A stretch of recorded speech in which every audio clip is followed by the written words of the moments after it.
Good evening and welcome to the broadcast. Given that the 3rd of September is the anniversary of the commencement of World War II, tonight's talk is an appropriate subject. Our speaker, David Brown, will tell his story through the eyes of his late father-in-law, Gordon Cooper. David is originally from Glasgow, but has lived in various parts of Scotland. At one point, he was a co-op manager in the Outer Hebrides. He and his wife live in Stirling, where they are carers for his wife's 102-year-old mother. He retired in 2019, following 27 years as a public transport officer in local government. He is an active member of the Museum of Communication in Burnt Island, where he has given several lectures. He enjoys researching local, family and transport history and belongs to various local and historical organisations. So, hello David, and over to you. Good evening, Alan, and good evening to all the members and supporters of the Markinch Heritage Group. It's a great pleasure for me to be speaking to you this evening, and very soon we'll be going to the presentation itself, which hopefully the technology will work. I will just say that the invitation to speak to you this evening came through the Museum of Communication, in which I, along with my wife Sheila, are active members. So if you'll bear with me, I'm going to give you a short plug for the Museum of Communication first, before we get into the main story. So I'm going to share screen now. Share screen.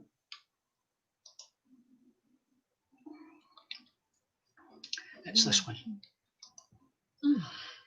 Oops. Alan, can I just check that you can see the shared screen? I can't. You're Neil. I'm Neil. I can't at the moment, David. Right. Did say share screen. There was another button saying share. Was it? Ah, right. Hold Before on. that. Hold on. I think we may have the solution. See there? Ah. Mm-hmm. Share. Can you see it now? I can't, no. Right, let's try again. So when you do share screen, it should say application window. Ah, application window, yes. Aha, I've got it. Share. Can you see it now? I can, yes. Right, I assume the audience can see it as well. You should be able to, yes. That's fine. Right. Well, as I said, the invitation to speak to you this evening came through the Museum of Communication, so I'll just give you a quick rundown here. The Museum of Communication is located on 131 High Street in Burnt Island and has been there since it opened in 2005.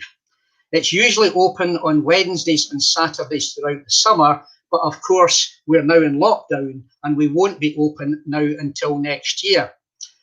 Once we're back eventually to something resembling normal, if you wanted to come as a special party from the Markinch Heritage Group out with normal hours, that could be arranged.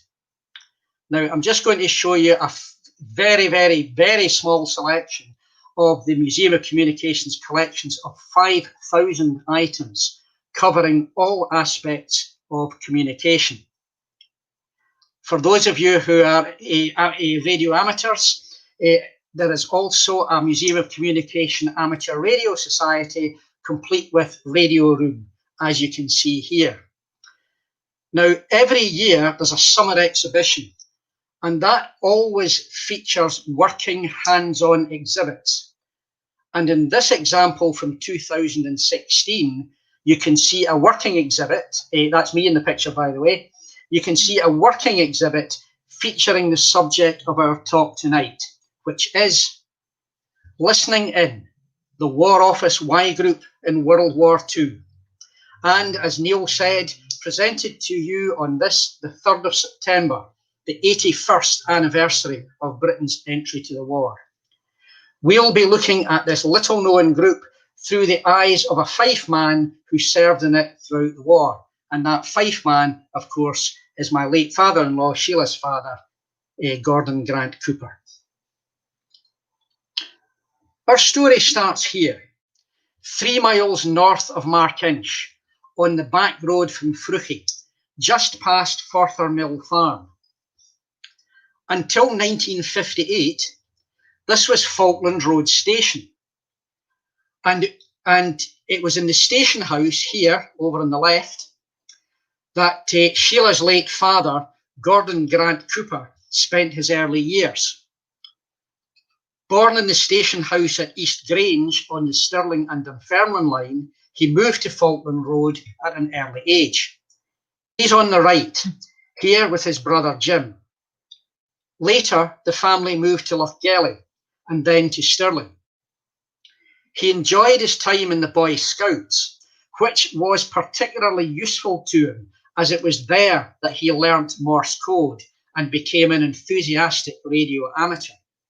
After school, he worked in the finance side of Stirling County Council Roads Department. Skill in Morse code was to hold him in good stead. Sometime late in 1939 or early in 1940, he joined the Special Y Group, which was later renamed the War Office Y Group.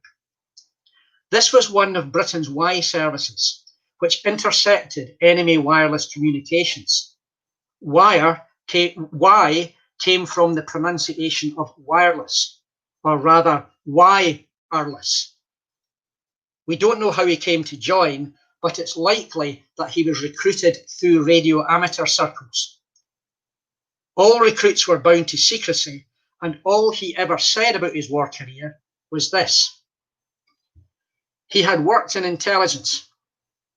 He had seen several aerial dogfights while based in Chatham. He had been billeted in Quorn, Leicestershire. The rest has been pieced together by our own research. Throughout his life, he remained true to this maxim, as did almost all of his colleagues. In fact, I would say all of his colleagues. We're all, I'd imagine, familiar with the myriad of books and documentaries and even films celebrating or about the cutting-edge decryption technologies developed at Bletchley Park, including construction of the world's first electronic computer. However, this was only part of the overall picture. Wireless intelligence in World War II consisted of 4 main elements. Interception, find a message. Direction finding, where is it coming from? Decryption and translation, what does it say? Interpretation and dissemination, how significant is it and who should know about it? The first 2 were the responsibility of the Y services. Only the last 2 were carried out at Bletchley Park. Y stations were of 2 kinds, tactical and strategic. A tactical Y station could be a tent or a truck, close to the battlefront, intercepting the enemy's operational or tactical communications, that is, communications that mattered here and now. Strategic Y stations were fixed establishments dealing with higher level strategic communications. For example, the deployment of units or squadrons or ships, very much from command centres. And we'll be looking at strategic Y stations.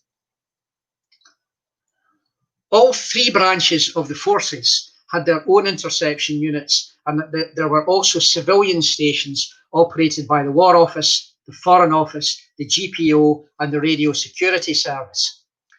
You'll see from this list that several were in Fife, and we are now going to look briefly at 2 of them. Hocklaw, a Foreign Office station, was just to the north of Cooper. This dealt with diplomatic traffic throughout World War II and also into the Cold War.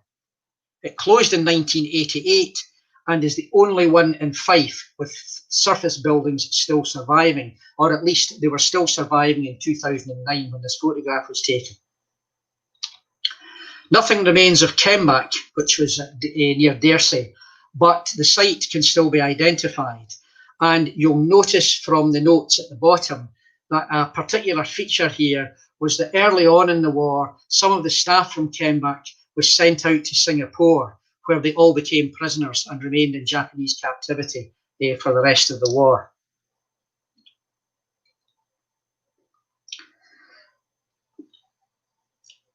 Now, sometime in 1939 or 1940, Gary was ordered to report here to Fort Bridgewoods, where the War Office Y Group was at that time based.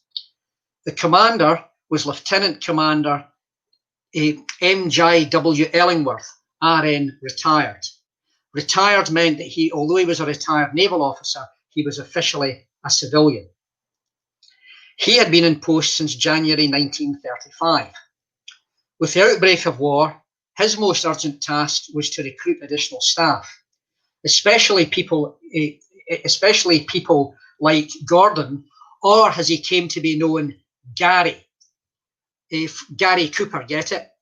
Anyone with a forces background will understand that in this sort of line of work, everyone gets a nickname, and Gordon Cooper's nickname was Gary. So from now on, I'll be referring to him as Gary. Now, Gary, of course, was already proficient in Morse code, which meant that he could be put to work right away. He was given the office, his job title was Experimental Wireless Assistant, and this was intended to disguise what he was actually doing. They were known as EWAs. By the end of 1939, there were 75 of them, and this rose to 132 during 1940. Now, with the concentration of targets for bombing round about Chatham and Rochester, there were docks at Chatham, there was a bomber factory at Rochester. It wasn't exactly the best place for this operation to be. It was a very vulnerable area. And on the 16th of October 1940, an incendiary bomb landed on a troop carrier at the entrance to Fort Bridgewoods, killing 3 teleprinter operators, 2 EWAs and 2 drivers. And plans were therefore made to move the entire operation to a safer location. Now, much of the War Office Y Group's history was chronicled in The Gospel According to St. Eupid. St. Eupid, stupid, get it? And this was a humorous series of articles written in pseudo-biblical language for the staff magazine. And here we see Ellingworth with his 2 hats, with his naval cap and his civilian hat, announcing that the entire group is moving to a safer location. And you'll see at the bottom there, the prophet OC appeared before them and spake. OC is OC, Officer Commanding. And that's typical of the kind of names people got in this series. The initial move on the 15th of February 1941 was to Chicksands Priory in Bedfordshire. And this was a newly established RAF-Y station. But it was a temporary measure, while a more suitable location was prepared here at Beau Manor Hall in Leicestershire. And this is me in the bottom right-hand corner in a visit in 2011. This impressive mansion house, surrounded by 800 acres of wooded parkland, had been built for the Herrick family between 1842 and 1854. By 1941, it had conveniently fallen empty and was requisitioned. The hall itself was taken over by MI8, that's Military Intelligence Section 8, the equivalent of MI5 and MI6. But MI8 dealt with signals intelligence. It was the Signals Intelligence Department of the War Office. It was used for staff work, as well as housing the No. 6 Intelligence School, which trained officers of the Intelligence Corps and the Royal Corps of Signals in interception and direction finding techniques. As this was now officially an Army-Y station, Ellingworth was commissioned as a Lieutenant Colonel in the Royal Corps of Signals. Gary and his colleagues, however, remained civilians, but for Ellingworth, it meant that as far as the Beau Manor Staff magazine's cartoonist was concerned, he was now entitled to 3 hats. Now, these pictures of Sheila's from 2011 give us a good idea of the house and its surrounds. It's now owned by Leicestershire County Council and is used as a conference centre, schools activity centre, and as an excellent wedding venue. So on the 10th of October 1941, 7 buses brought Gary and his colleagues from Chicksands. But they weren't going to be working in the hall itself. They were being installed in various huts that had been erected around the grounds, as shown in this plan. The main hall is off the bottom of the plan here. Now, these huts were camouflaged to look like typical country estate buildings. And you can see here, we have 4 workmen's cottages with gardens and false doors and windows, a greenhouse with the walls covered in glass and a false chimney, stable with false stable doors, cart shed with lean-to shelter, Dutch barn using pottery tiles instead of bricks to look like straw bales, cricket pavilion with a clock tower and a painted-on clock, and several green-painted huts tucked away under a line of yew trees. And the aerials that were used for the interception work were also hidden amongst trees. Now, the incredible thing is that almost all of these huts are still there today. Admittedly, now stripped of their exterior disguises and now in their modern uses. And here we see them as Sheila photographed them in 2011. Here we see the teleprinter hut, which was disguised as the cricket pavilion, canteen and recreation, which had been disguised as greenhouses, and the other support huts as well. However, Gary himself would have been in one or more of these set rooms. All of these had 14-inch blast-proof walls and fake windows, with underground cables linking them to the other huts and to the aerial systems. Each set room had 40 positions manned by 36 operators at any one time, with 4 control sets which were used for search work. Early in 1944, the total capacity was 196 sets. By the end of the war, there were at Beau Manor 1,200 operators, as well as maintenance and other staff. The War Office Y Group also had a number of other stations, and these were effectively outstations of Beau Manor. Bishop's Waltham in Hampshire, Forest Moor in Harrogate. Forest Moor was the largest of them and became, as far as number of sets was concerned, became almost as big as Beau Manor itself. Kedleston Hall in Derby, Knockholt in Kent, and Shenley in Hertfordshire. The main reason I mention these is just in case anyone in the audience had any relative who was based in any of these places. You know, I don't want anyone going away saying, "Oh, I never mentioned Forest Moor." So there you go. There are the other stations. Now, Gary's job was to listen in on German communications enciphered using the Enigma, and later on, for very high-level messages, the Lawrence system. Now, you're no doubt aware of Enigma from the myriad of books and documentaries about them and about the advanced decryption techniques that were developed at Bletchley Park. So I'm not going to go through in any detail how the Enigma worked. If you want to know about that, there are plenty of videos on YouTube explaining how Enigma worked. And if anyone wants a pointer to that, just email me. I'll be giving my email address at the end. All I will say at the moment is the Enigma incorporated had an alphabetic keyboard, as you can see down here, 26 letters. It had also 26 bulbs here, which lit up other letters. It had 3 rotors. Some of the later naval machines had 4 rotors. And a plug board. As I say, I'm not going to explain how these all worked, but suffice it to say that if the operator pressed a letter on the keyboard, another letter, a different letter, lit up on the bulb screen, and that was the letter. That was effectively that letter enciphered. So if you pressed M, it may well come up here as H, and that was the enciphered letter. Now, the Enigma machine had a number of advantages. It was robust and portable.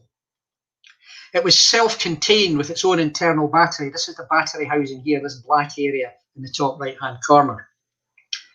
It could be produced in large quantities, and was. It was able to both encipher and decipher, which meant that one operator would use it at the sending end to encipher the message, and another operator would use exactly the same machine at the other end, or exactly the same type of machine at the other end to decipher it, with the roles being reversed when a message was sent in the opposite direction. And lastly, it was resistant to enemy decryption. Now, that, given what we know about Bletchley Park, that might seem an odd a thing to say. All I would point out about this is just think about the sheer scale of resources that Britain and other allied nations had to put into this decryption work. I mean, that was 1,200 operators at Beau Manor alone, plus the other Y stations, the rest of the Y services, and the personnel and the technology employed at Bletchley Park. All in all, a vast undertaking. This is the Enigma in use. This is the field headquarters of General Karl-Heinz Guderian, the Panzer leader from the early part of the war. You can see the Enigma machine here in use, which seemed to the German commanders the absolutely ideal system to use. However, it did have a number of disadvantages. At least 2 people were required at each end, and a testimony from German veterans says that there was usually 3. This was because it was actually quite a drawn-out procedure. As an absolute minimum, you needed an Enigma operator and a wireless operator. The message came from the commander in plain text. The Enigma operator then had to type that in letter by letter, and he would probably have that read to him by the 3rd signaller. That would then light up the board at the top. He would then give that letter to the wireless operator, who would then write it down. And once the wireless operator had the whole message written down, he would then have to transmit it. This meant that it was slow. And a 250-character message, that's about the length of our maximum tweet on Twitter, a 250-character message would take about 10 minutes to encipher and about the same length of time at the other end. Also, it was an alphabetic keyboard, not an alphanumeric one. This meant that numbers had to be rendered in Roman numerals or else spelt out. And lastly, there was no printing or recording function. So if you got something wrong, there was nothing to go back and check other than what the wireless operator had written down. But the biggest disadvantage it held in common with all wireless transmissions was that there is nothing that goes through the airwaves that cannot be intercepted. Now, we don't know if this is Gary himself. This may or may not be Gary himself. It certainly looks like him, but we're not actually certain if it's him. But it illustrates the kind of workstation that he would have occupied. And what his job there was to listen to streams of Morse code at high speeds for concentrated periods, often with faint reception and much interference, and to record those messages with as near as he could get to 100% accuracy. Any intercepted message was recorded on this red printed form, and I know this one is black, but it's a black and white photograph of a red form. You can take it from me that the originals were red. I would draw your attention here at the top to these 6 letters that the operator has written down. These are the rotor settings, which the 2 German operators have exchanged between them. The first operator would send the first rotor setting, and the second one, the receiving one, would send the second one. After that, the message is recorded in 5-letter blocks. Now, Gary, writing all this down, has absolutely no idea what this message means. No one at Beau Manor will, no one on the British side will know until it's been successfully decrypted at Bletchley Park. The other information here is the time, frequency, operator's number, and the signal strength. This form was then sent to the teleprinter room for transmission to Station X, which was at Bletchley Park. And the paper form followed later by dispatch rider. And this was so that any suspected transcription errors coming through on the teleprinter could be checked against the original form. Now, sometimes, if enemy stations remained silent, Gary and his colleagues had to sit listening for hours for activity on that frequency.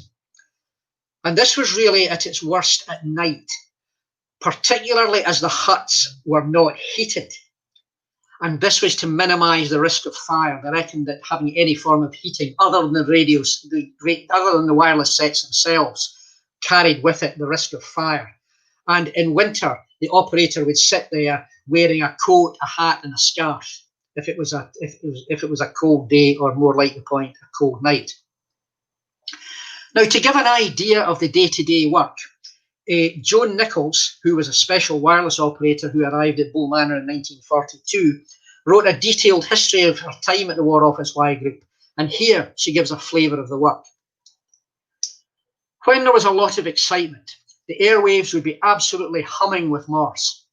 They would be transmitting all over the place, and we would really have cramp in our fingers sometimes trying to write it down non-stop because you only had one chance to get it.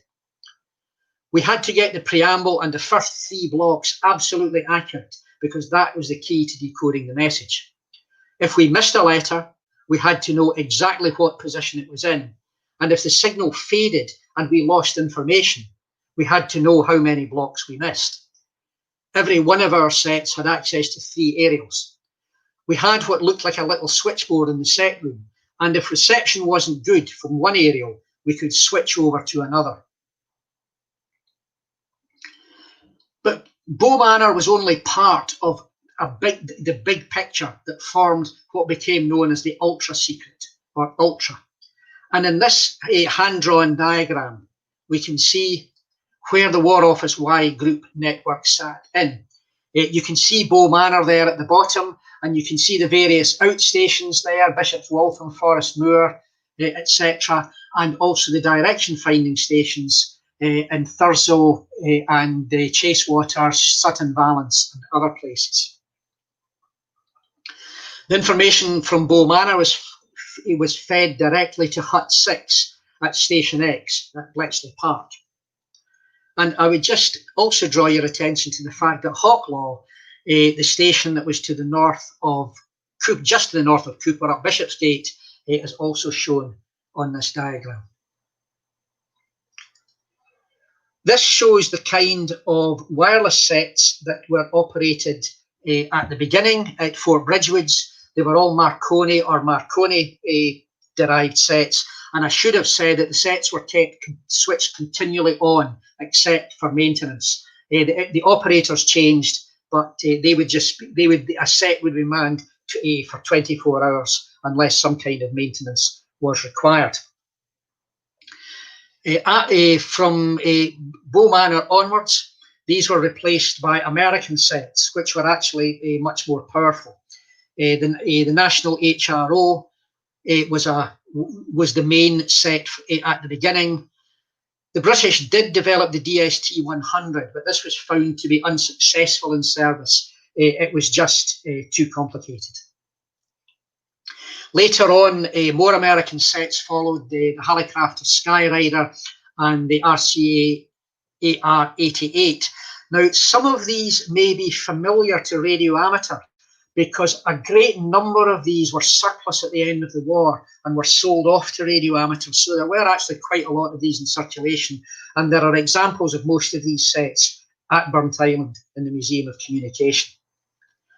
And later on in the war, the British R206 was developed specifically for intercept work. Now, the War Office Y Group was also responsible for direction finding, and this was identifying the sources of messages being intercepted. And this shows the distribution of the War Office Y Group's network of direction finding stations, although the other services, of course, had those of their own. And these were spread throughout Britain and were linked all to Beau Manor. They each consisted of a hut with 4 large aerials, as shown here. Beau Manor was not itself a direction finding station, but it did undertake direction finding training. Now, the operators were of 2 kinds. The experimental wireless assistants like Gary, who were civilians, were largely old hands from Fort Bridgeways. As civilians, they were not tied to army pay scales, and they were actually quite well paid. This would be around the level of a sergeant major in the army. They worked 3 8-hour shifts, as shown here, and they were billeted mainly in the neighbouring villages of Quorn and Woodhouse, being bussed in and out of Beau Manor for each change of shift. Now, not all of these billets were good, and this actually happened at Bletchley Park as well. Some of the landladies were resentful that not only that these people had been billeted, that is, forced on them, but some of them suspected that these civilians were in fact well-connected shirkers, who had been able to dodge active service for a cushy office job. Although over time, as they saw the operators coming in kind of exhausted after a long 8-hour shift, they probably got used to the idea that maybe there was something worthwhile going on here after all. But the operators were not allowed to speak about their work. Gary himself, we know, was billeted in Quorn, but as he never spoke about his time in the Y service, we don't know if it was a comfortable billet or not. As the war progressed, more operators were required, and from 1942, the EWAs were joined by increasing numbers of women of the Auxiliary Territorial Service, the ATS, forerunner of the Women's Royal Army Corps. And I should say at this point, my mother served in the ATS, not in this line of work, as did Sheila's Auntie Margaret. Now, hutted accommodation, they didn't put the ATS into billets because they felt that there was a possible vulnerability. So hutted accommodation was actually provided for them off-site, and they were also bussed in and out.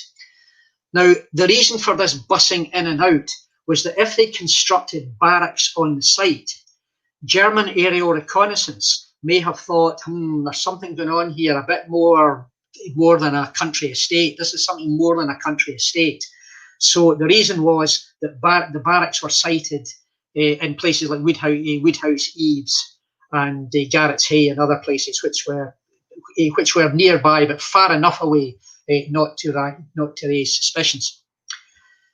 Now, the influx of large numbers of ATS had an effect on life at Beau Manor, as reflected in the Beau Manor Staff magazine. I'll give you a second just to look at these.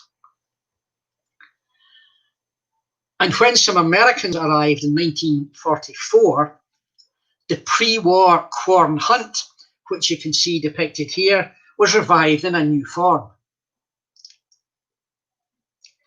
As the Americans, for some reason, were perceived by the ATS as being very desirable. Now, Private Irene Goldsmith, who was a special wireless operator with the ATS, remembered life at Beau Manor in these terms. I was sent to bee watch at Beau Manor Hall. I spent the first 2 nights on an iron bunk bed in the garage at Garrett's Hay. After that, we were sent to a small camp of Nissen huts at Newton Linford, near Bradgate Park Gates, and finally we went to a newly built camp at Woodhouse Eaves, where we stayed for the duration. We were doing important intercept work, which was passed to Bletchley Park for decoding. During our time there, I remember one American Independence Day party when we danced to Glenn Miller at the Assembly Hall in Leicester. We met loads of RAF personnel at the regular Saturday dances in the Loughborough Town Hall. I am very proud to have been part of the War Office Y group, and my best memory is of being one of the bee watch operators who took down the surrender message in plain language from Admiral Dönitz. And for a few hours, we knew that the war was over before the rest of Britain. On the subject of dances, Gary's last known task for the Y service was acting as MC at a dance in Thurso in February 1945. But there's a mystery here. Records suggest that all the War Office Y Group had at Thurso were 2 small direction finding stations, yet there were 160 dancers. We suspect that something more substantial was there and that its activities were already targeted at the Soviet Union. And what was there is probably now under the site of Dounreay nuclear power or what was Dounreay atomic power station. And I saw in a news item last week that they've said that the site will be available for development, safe for development, in 313 years' time. So some archaeologists then may go looking for the sign of some Y service activity there. Also, you'll notice that they raised £8 10 shillings for the Red Cross, which was about 1 shilling and 9p per dancer it works out at. At the end of the war, a society of veterans was formed called the Woygian Association, Woygian from W-O-Y-G, War Office Y Group, the Woygian. The figure on the cover is an old figurehead from a ship depicting Admiral Cornwallis, which was in the front of the mansion house at Beau Manor Hall, and became quite an emblem for Beau Manor. You'll see Gary here, Mr. G.G. Cooper, 9 Abbotsford Place, Stirling, which was his home address, heading up the names of the Scottish Zone Committee of the Veterans. So he must have been quite involved in that. Sadly, however, I have to say that the initial surge of interest tailed off, and the association was actually wound up in 1949. And that's perhaps a sign that there was no nostalgia for intercept work. Now, there had no doubt been strong camaraderie. No bombs fell on Beau Manor. The area was pleasant. All the dances and the social activities were no doubt pleasant, but the work was not. As summed up by the Beau Manor Staff Magazine's cartoonist Dick Wilkinson, people were happy to go, even if Ellingworth on the left is sad that they are going, but retained one nightmare, and that is that they would be hauled back to Beau Manor, to Ellingworth with his 3 hats, about to place a set of earphones back over your head, connected to a set with a vulturous-looking bird sitting on it, depicting some kind of enemy. And if you look at the dial, you'll see the numbers 10, 2, and 6, and these were the shift change times. So the worst nightmare you could have was being dragged back to Beau Manor, which shows you just how popular the work itself actually was. Now, in the Museum of Communication itself in Burnt Island, we had the very great pleasure of welcoming a Y service veteran who had served at both Forest Moor and Beau Manor. And I have to say that she is still alive today, hale and hearty at the age of 97. And this was Private Elizabeth Bell, known as Bessie, who was also a special wireless operator in the ATS. And she said on a visit to Burnt Island in 2016, I spent from September 1943 to December 1946, firstly on the Isle of Man, training as a special operator Y signals, and then on operations at Forest Moor, and finally at Beau Manor. I had experience of 2 types of wireless receivers, models which are in the museum collection. I was intrigued on my first visit to the museum to see an HRO and also a Skyrider. I had used an HRO set in the early part of my time at Forest Moor, and then we were supplied with the Skyrider model, which I found rather slick when compared to the larger HROs. Now, when Bessie was in Burnt Island, we actually let her get her hands on 1 or 2 of the sets, and she said, I had never imagined that I might ever see these sets again, far less get my hands on one of them. I was greatly surprised and very happy to have the hands-on experience when I was at Burnt Island. It brought back floods of memories. I almost heard the preamble and the messages in blocks of 5 letters, which we took down on specially designed pads for forward carriage to Bletchley Park.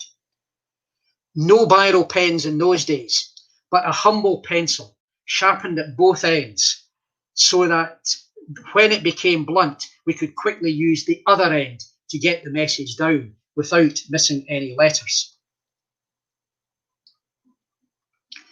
Now, on top of this, a video interview of Bessie was recorded by the Museum of Communication, and that can actually be seen there by prior arrangement. And we may actually try and figure out some way of showing it in YouTube at some time in the future.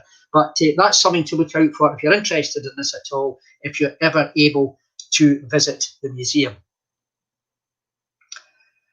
Now, to sum up, Gary had been with the Y service since the early days at Fort Bridgewoods and may have become a supervisor or instructor. As he remains silent about his career, his achievements in the War Office Y group will never now be known. However, he's remembered in the Bletchley Park Roll of Honour, which covers the entire World War II signals intelligence community, including the Y services. And it's therefore only fitting that this plaque, dedicated to the men and women of the War Office Y group, was unveiled at Beau Manor in 1995. And that was followed in 1998 by this one, commemorating all of the Y services at the National Museum Arboretum in Shropshire. And when we hear of all the fantastic work done at Bletchley Park, let us always remember that this fancy decryption technology wouldn't have been worth anything without accurately transcribed messages to decrypt. The success of the whole operation therefore depended on the work of a young man from Falkland Road and his many colleagues in the British Y services. Work which was tedious, yet demanded absolute concentration, often in uncomfortable surroundings, and about which very, very few of them ever spoke. Ladies and gentlemen, the late Gordon Grant Cooper, 1911 to 2003. And if you have any questions, please email me at dwbrown384@sky.com. And if you want any pointers to any videos about enigmas or anything like that as well, feel free to email me. I'll be only too delighted to answer any questions. And all I can do now is thank you very much indeed for your attention, whether you're watching live or have been catching up later on YouTube. Thank you very much indeed. Who does? Oh, I know. Stop share must be here somewhere.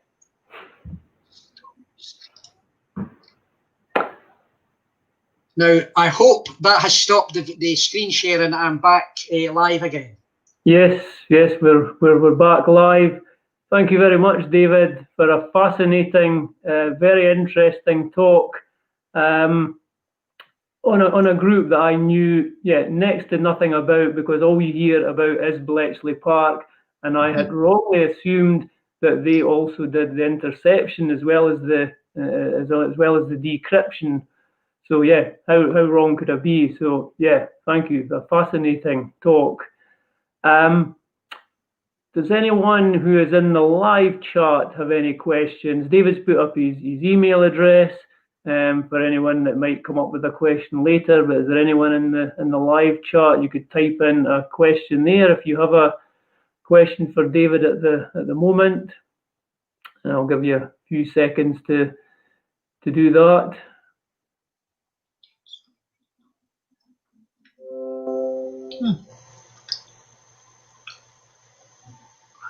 That's an email coming in.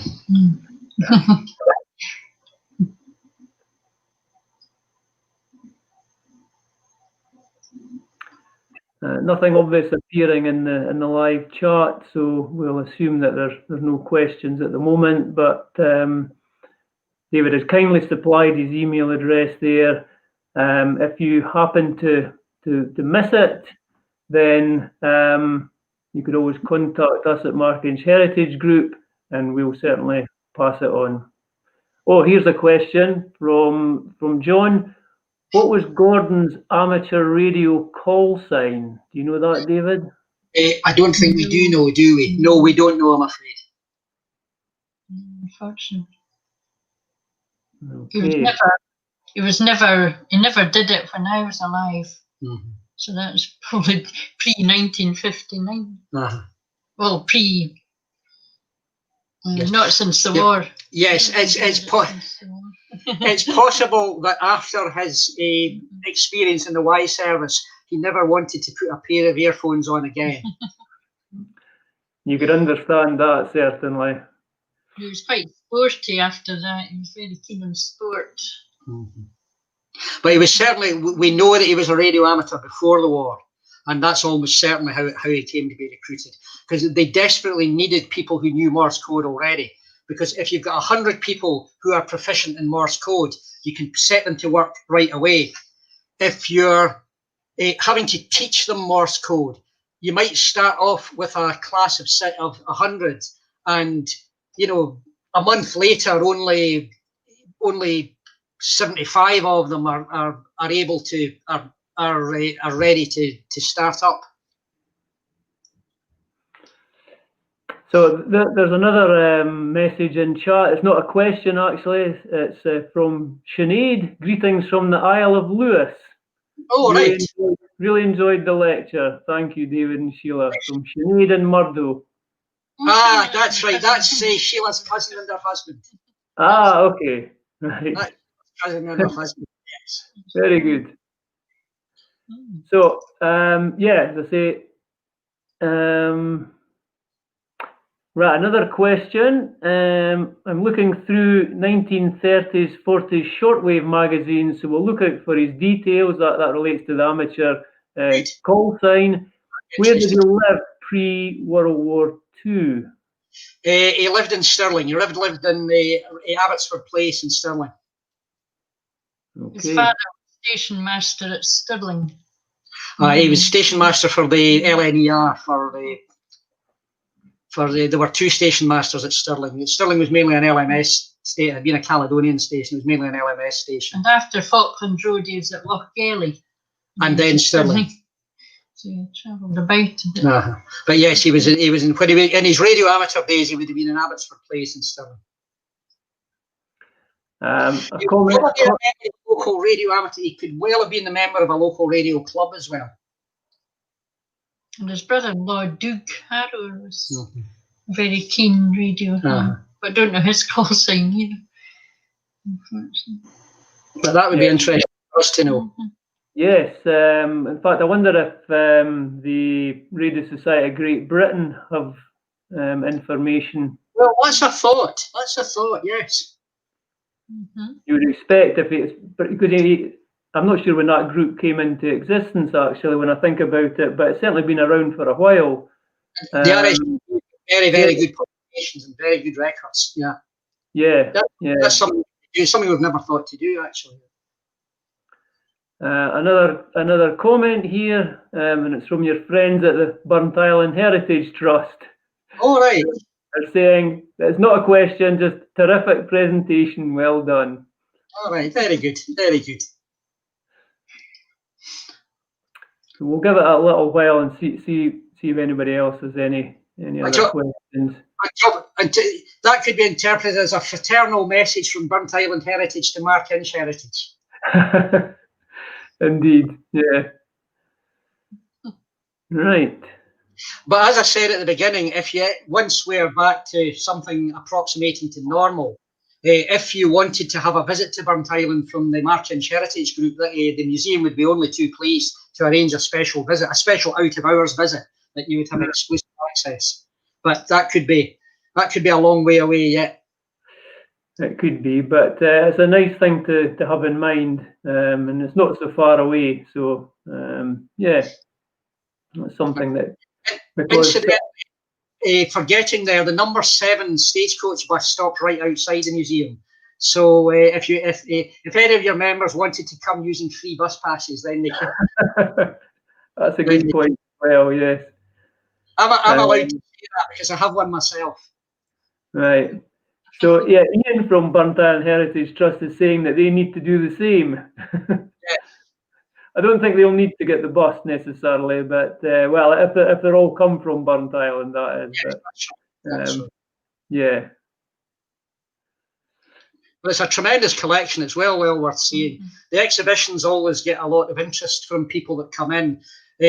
Sometimes it's people who've worked in the communications industry. Sometimes it's just nostalgia for the kind of things you had at home. You know, radio, television, radiograms, music centres, this kind of thing, you know, and the number of people that will come in and say, oh, we had one of them. It's quite remarkable. How long has it been in existence, David? It's been in Burnt Island since 2005, so it's been in Burnt Island for 15 years. Before that, it was in Bo'ness. So it had been in Bo'ness since really the late 1980s. But in various locations, but the museum actually acquired its own premises in Burnt Island in 2002, and then moved there in 2005. Right. Just Legion building. Well, it was an ex-serviceman's. It was an ex-serviceman's club building that had fallen vacant. Ah, that makes So that's a long period to have been in Burnt Island, and yeah, it's good that I think more people get to know about it. Yeah, absolutely. It's amazing actually that there are people in Burnt Island who occasionally come in saying, "When did this come? When did this open?" There you go. Yeah. Okay, I think we'll wrap it up there. We'll stop the broadcast, and thank you again, David, and thanks for everybody for watching. I hope you enjoyed that, and if you have any questions, email David or you can contact us and we'll forward anything on. Thank you and have a good evening. Thanks very much indeed, Neil, and have a good evening yourself, and the same to anyone who's still watching. Thanks very much.